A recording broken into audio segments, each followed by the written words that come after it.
It's astonishing how a single sentence can dismantle a 2-year relationship. I never saw it coming until the words left her lips.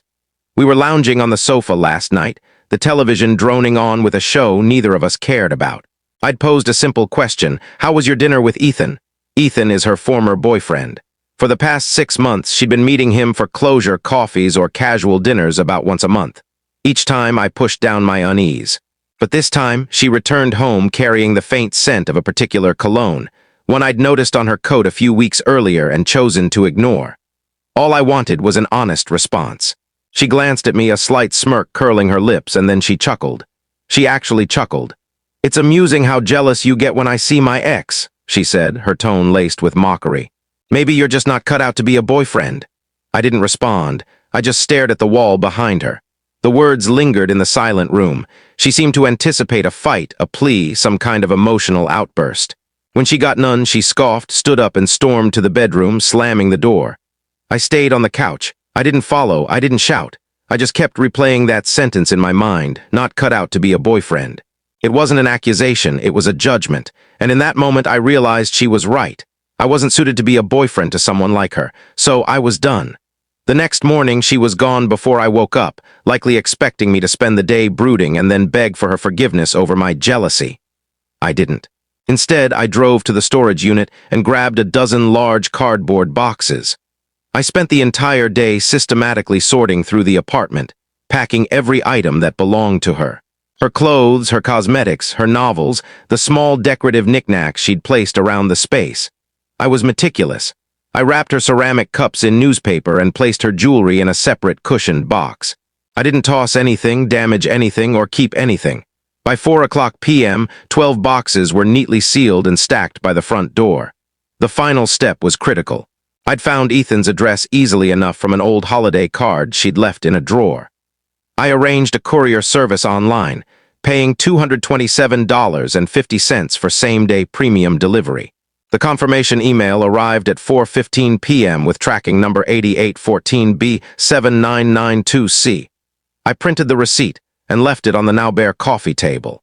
I sent every single one of her possessions straight to her ex's doorstep. Then I ordered a pizza and waited. The first call came at 7:03 p.m. It was her. I let it go to voicemail. Her message was panicked. "Where's all my stuff? What have you done? This isn't a joke. Call me back now." 5 more calls came in quick succession. I ignored them all. Then the text started. A barrage of them, beginning with confusion, then escalating to fury, and finally descending into threats. I read them without responding.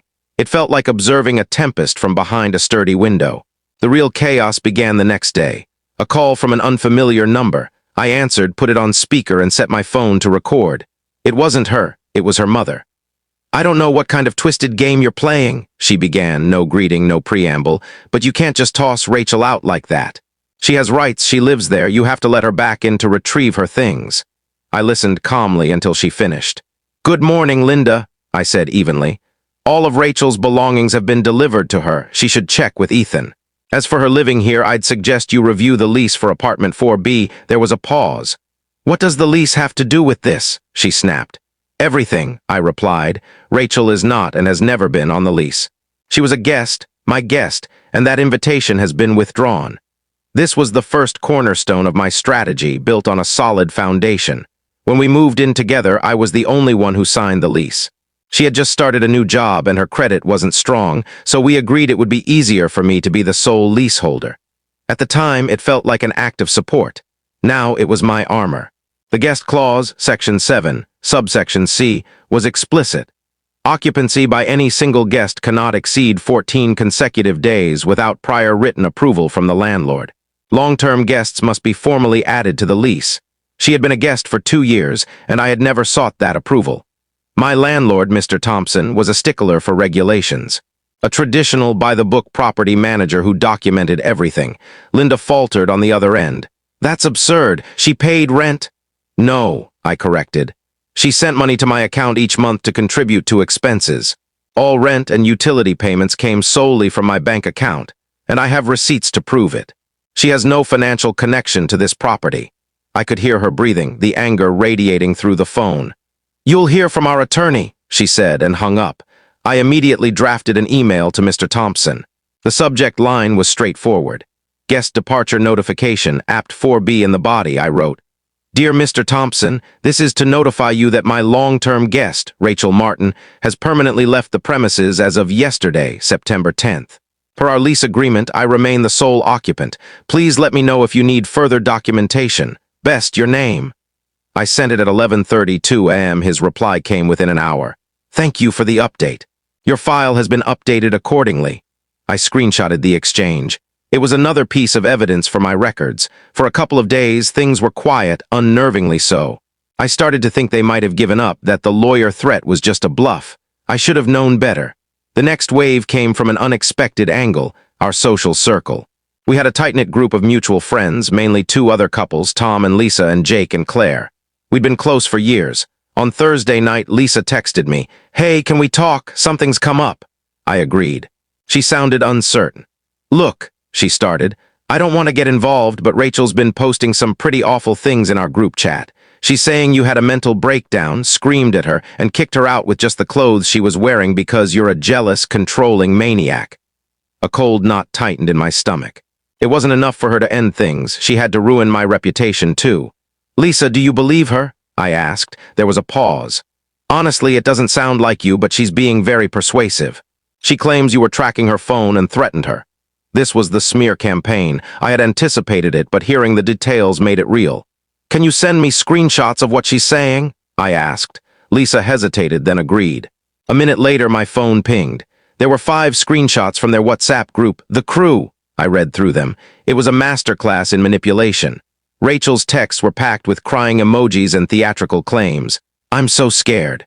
He was like a completely different person. He yelled at me for hours. I was terrified. He probably destroyed all my things. All my family photos are gone forever. Jake and Claire were fully buying it, sending supportive messages. Tom was quieter, mostly using emojis. The most damaging lie was about the yelling.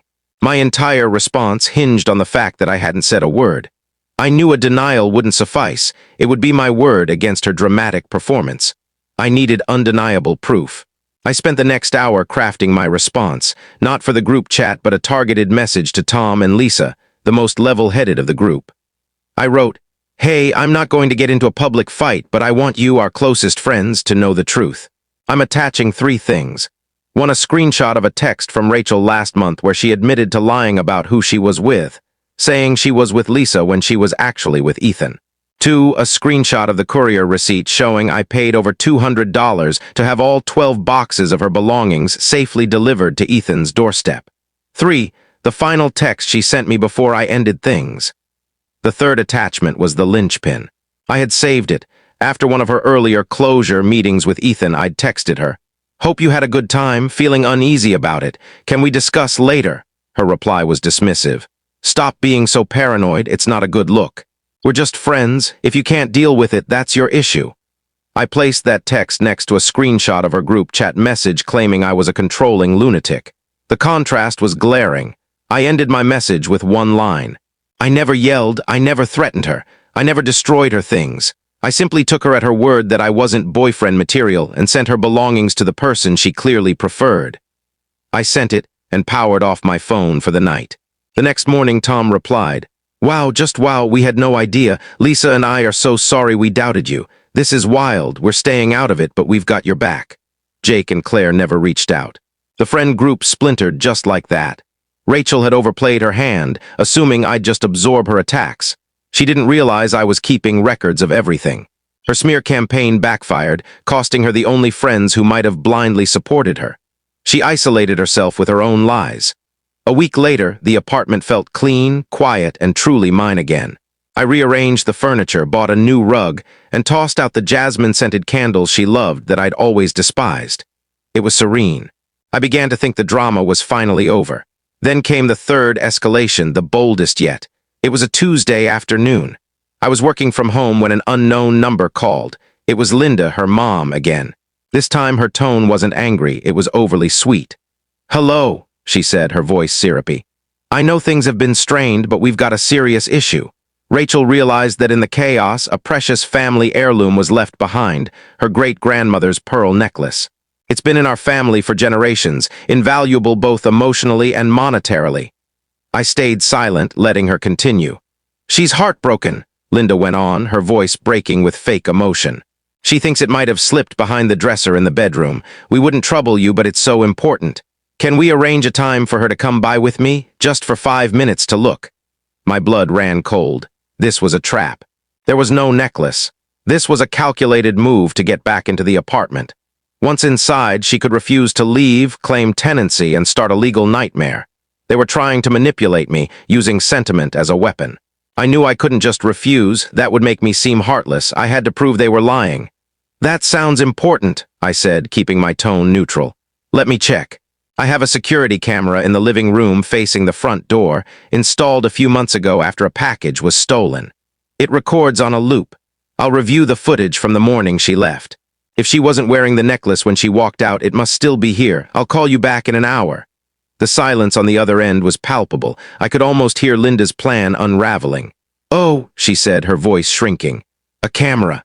I see. Yes, I said. For security, I'll check and let you know. I hung up before she could respond. I immediately opened my laptop and accessed the security feed archive. The camera was a basic Wiscam, nothing fancy, but it recorded clear, time-stamped video. I found the footage from the morning she left, the day I packed her things. Timestamp 8:12 a.m. The front door opens and Rachel walks out, dressed for work. She pauses in the doorway to check her bag. And there, plain as day against her dark blouse, was the pearl necklace. It wasn't a subtle piece.